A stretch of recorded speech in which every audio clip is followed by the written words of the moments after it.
성도 여러분 안녕하십니까? 2023년 7월 20일 목요 새벽 말씀 함께 나누겠습니다. 함께 나누실 하나님 말씀은 예레미야서 7장 1절에서 15절까지입니다. 본문에서는 유다 백성들의 위선적 신앙에 대한 책망의 말씀이 기록되어 있습니다. 본문을 통해서 생활 속에서 회개의 열매를 맺어야 함과 회개할 때 하나님의 은혜를 누림에 대해서 함께 묵상하겠습니다. 첫째 묵상할 내용은 생활 속에서 회개의 열매를 맺어야 한다는 것입니다. 본문 1절에 보시면 여호와의 말씀이 예레미야에게 임하셨다 했습니다. 그리고 2절에 보시면 너는 여호와의 집 문에 서서 이 말을 선포하여 이르기를 여호와께 예배하러 이 문으로 들어가는 유다 사람들아 여호와의 말씀을 들으라 하였습니다. 하나님은 예레미야에게 여호와의 집 즉 성전문에 서서 이 말을 선포하라 하였습니다. 성전문이란 성전 안에 있는 안뜰과 바깥뜰 사이에 위치한 문을 의미한다 할 수 있습니다.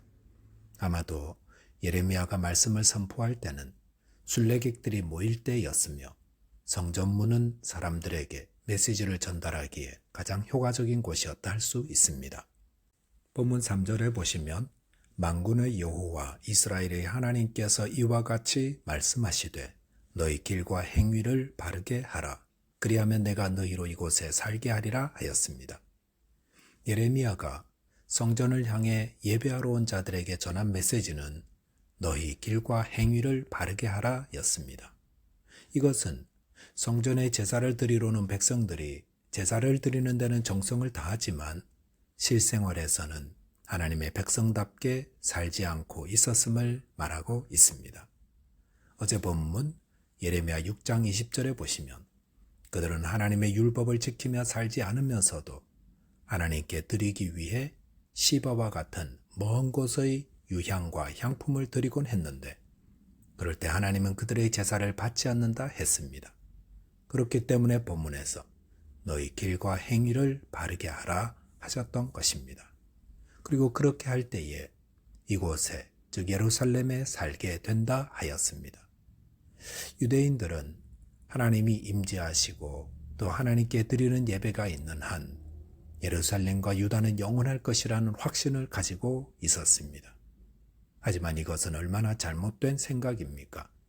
하나님은 죄악된 생활에 대한 회개 없이 드리는 제사는 제 아무리 열심히 드려도 아무 소용이 없다고 하시며 너희 길과 행위를 바르게 하라 촉구하고 계시는 것입니다.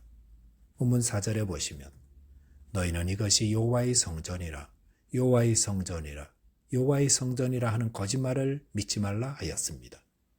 예레미야는 백성들의 거짓된 믿음을 깨뜨리고 있습니다. 어떤 믿음입니까? 성전이 있고 예배가 있으면 유다와 예루살렘은 안전하다라는 믿음입니다. 이런 거짓된 믿음은 오늘날에도 동일하게 있습니다. 즉, 경건한 믿음과 행위가 없이 교회만 다니면 구원 얻는다는 생각입니다.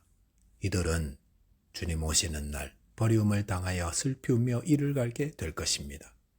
본문 5절과 6절에 보시면 너희가 만일 길과 행위를 참으로 바르게 하여 이웃들 사이에 정의를 행하며 이방인과 고아와 과부를 압제하지 아니하며 무죄한 자의 피를 이곳에서 흘리지 아니하며 다른 신들 뒤를 따라 화를 자초하지 아니하면 이라고 하였습니다. 여기 보시면 길과 행위를 바르게 하는 것이 무엇인지를 구체적으로 말씀하십니다. 그것은 이웃과 하나님에 대한 것인데 정의를 행하며라는 것은 당시 돈과 권력에 의해 재판의 결과가 좌우되어서 억울한 피해자들이 발생했음을 의미합니다. 또한 이방인과 고아와 과부는 가장 힘없는 자들입니다. 이들을 압제하지 말라 하였고 무죄한 자의 피를 흘리지 말라 하였습니다. 또한 유대인들은 다른 신들 뒤를 따른다 했습니다.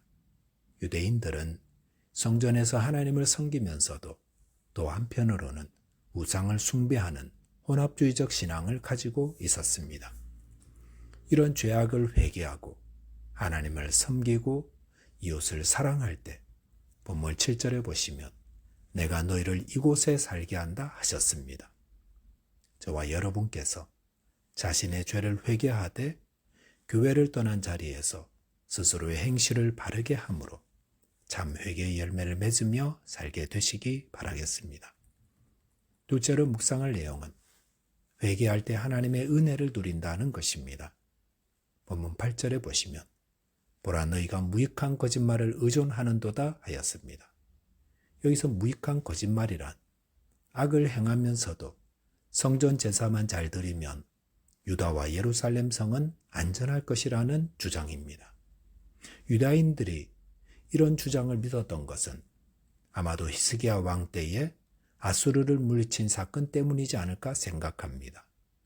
히스기야 때에 아수르 대군이 공격해와서 성이 포위되었지만 하룻밤 만에 정말 거짓말처럼 구원을 받았습니다. 그런 기적 때문에 유다인들은 예루살렘에는 성전이 있어서 아무리 큰 대적도 절대로 무너뜨릴 수 없다는 거짓된 확신을 가졌던 것 같습니다. 하지만 히스기야 때의 구원은 히스기야의 간절한 기도와 진정한 회개가 있었기 때문이었습니다. 이것을 잊고 현상적으로 나타난 것만 이야기하는 것은 무익한 거짓말을 의지하는 것입니다. 본문 9절과 10절에 보시면 너희가 도둑질을 하며 살인하며 간음하며 거짓 맹세하며 바알에게 분향하며 너희가 알지 못하는 다른 신들을 따르면서 내 이름으로 일컬음을 받는 이 집에 들어와서 내 앞에 서서 말하기를 우리가 구원을 얻었나이다 하느냐? 이는 이 모든 가증한 일을 행하려 함이로다라고 하였습니다. 유다인들은 성전에서는 하나님께 예배드리면서 삶 속으로 돌아가서는 도둑질하고 살인하고 간음하고 거짓 맹세한다 했습니다. 이것은 십계명 6, 7, 8, 9계명을 어기는 것입니다.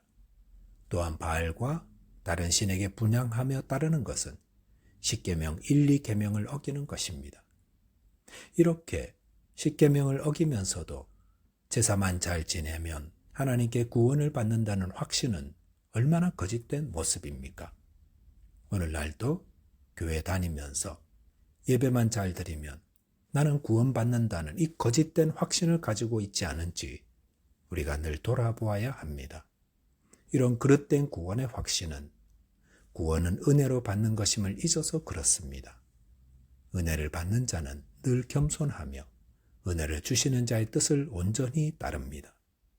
본문 11절에 보시면 거짓되이 성전 예배를 드리는 자들은 성전을 도둑의 소굴로 만든다 했습니다.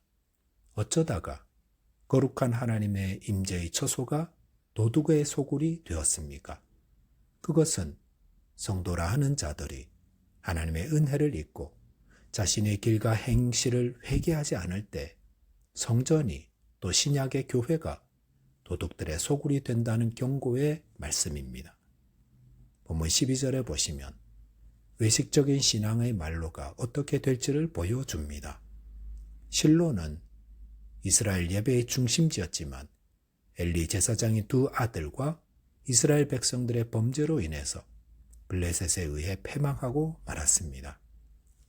본문 13절에 보시면 하나님은 외식적으로 신앙생활하는 자들에게 회개하라고 새벽부터 간곡하게 권면하고 있었다고 말씀하십니다. 하나님은 지금도 그릇된 삶을 사는 자들에게 회개하라고 부지런히 말씀하고 계십니다.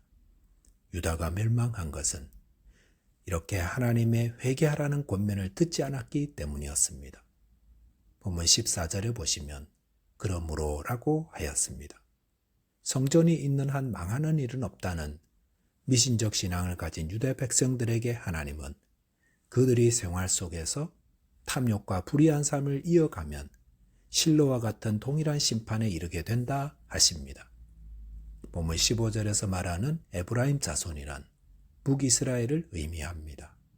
그들은 단과 베델에 금송아지를 세워두고 섬기다가 BC 722년에 멸망당하고 말았습니다.